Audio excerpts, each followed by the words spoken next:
Mamba mentality simply means trying to be the best version of yourself. That's what the mentality means. It means every day, you're trying to become better. And it's a constant quest. It's an infinite quest.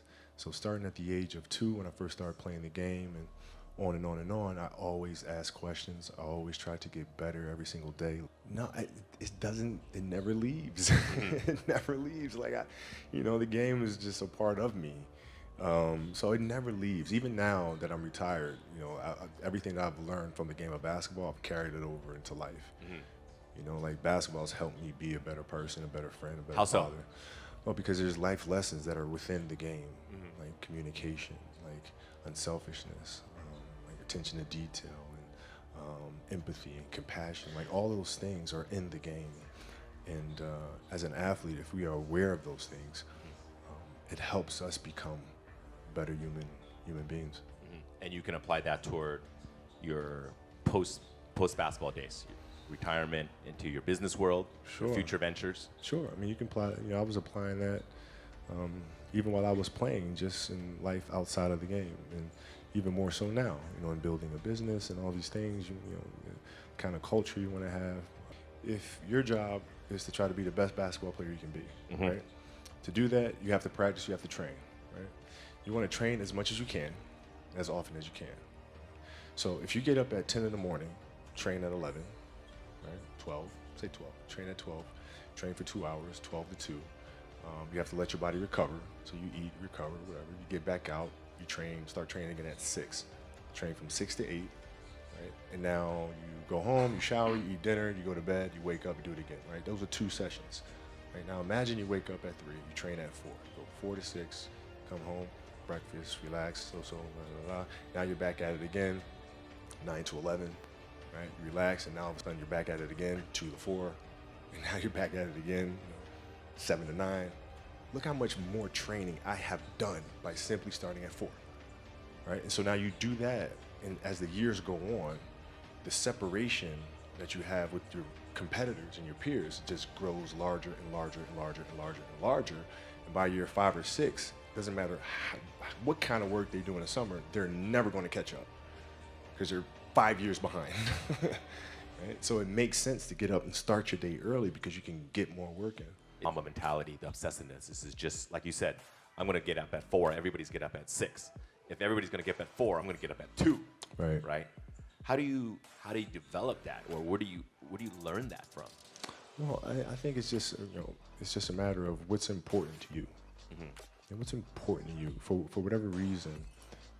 I felt like I didn't feel good about myself if I wasn't doing everything I could to be the best version of myself. If I felt like I left anything on the table, it would eat away at me. I wouldn't be able to look myself in the mirror. And so the reason why I can retire now and be completely comfortable about it, because I know that I've done everything I could to be the best basketball player I could be. And so that's where it comes from for me. You can't leave any stone unturned. But the important thing to understand is you can't shortchange yourself. Like you're not cheating anybody but yourself. Right? I mean, you're tired. You're literally this far away from the line. Why would you not go that extra to touch the line?